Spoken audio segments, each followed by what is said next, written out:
Bonsoir à toutes et à tous, j'espère que vous allez bien.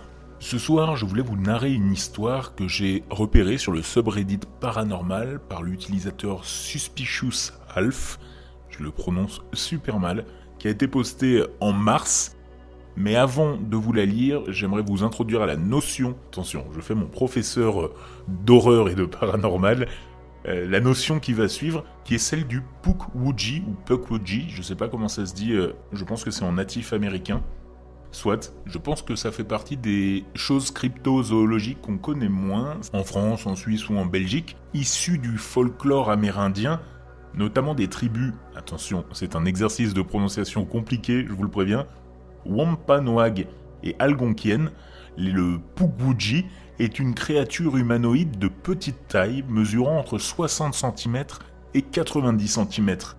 Sa peau varie du gris au bleu, et il est souvent décrit comme un croisement entre un troll et un gobelin. Il a des oreilles pointues, un nez proéminent et des doigts allongés. Les légendes racontent que les Pukwudgie sont des esprits capricieux, capables de disparaître et de réapparaître à volonté, mais aussi d'envoûter les humains et même d'imiter les voix de leurs victimes pour les attirer dans des pièges.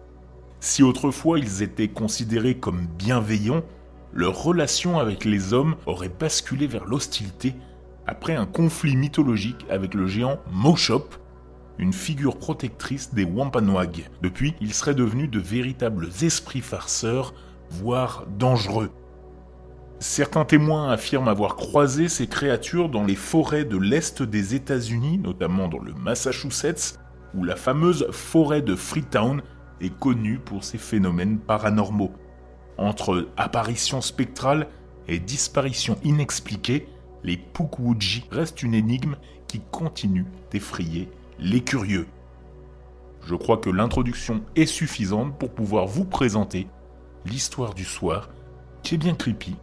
Je vous laisse vous installer confortablement et l'écouter. Quand ma sœur et moi étions enfants, nous avons tous les deux vu un Pukwudgie dans notre chambre. Nous partagions un lit superposé dans une caravane. J'étais en bas, elle en haut. J'avais 4 ou 5 ans. Elle devait en avoir 7. Tard, un soir, alors que j'étais sur le point de m'endormir, j'ai aperçu quelque chose bouger du coin de l'œil. Une créature d'environ 90 cm de haut, légèrement lumineuse, à la peau gris-bleu. Elle ressemblait à un gobelin ou à un troll. Elle est entrée dans notre chambre. Elle avançait lentement, comme si elle errait, sans but. Elle avait un nez, des doigts, des oreilles et des pieds allongés, ainsi que de longs cheveux hérissés dans le dos. Son torse était mince et elle portait une tenue qui évoquait les vêtements traditionnels amérindiens. Elle s'est arrêtée au milieu de la pièce et nous a fixés, sans émotion. Nous étions silencieux, mais étrangement, je n'avais pas peur. Après un bref moment, elle a détourné le regard, a repris sa marche et a traversé le mur, disparaissant à jamais. Je me souviens avoir tout de suite demandé à ma sœur « T'as vu ça ?» Elle m'avait répondu « Oui ». Alors j'avais saisi mon pistolet Nerf à côté de mon lit et je lui avais dit que si la créature revenait, je lui tirerais dessus. Elle a acquiescé et nous avons dormi. Le lendemain, nos parents ne nous ont pas crus, mais ce n'était pas un drame. Nous avons grandi en nous rappelant toujours les moindres détails de cette rencontre. Des années plus tard, dans la vingtaine, je regardais une émission sur les fantômes où un groupe de chercheurs décrivait un esprit du folklore amérindien, mesurant entre 60 et 90 cm, à la peau grise. Mes oreilles ont immédiatement tilté. Ils ont poursuivi en expliquant que cet esprit aimait jouer des tours et piéger les gens.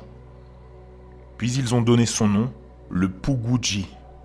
J'ai cherché sur Google et là, stupéfaction.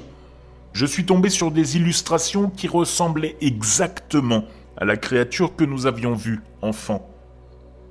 J'ai envoyé une image à ma sœur sans lui donner d'explication. Sa réponse : « Oh mon Dieu, où t'as trouvé ça ? C'est exactement ce qu'on avait vu cette nuit-là. Nous avons longuement discuté, cette fois avec plus d'émotion et d'étonnement. Le plus fou, c'est qu'en grandissant, j'avais entendu des rumeurs sur un ancien cimetière amérindien près de chez nous, dans le nord-ouest de l'Ohio. Cela rend toute cette histoire encore plus étrange et fascinante.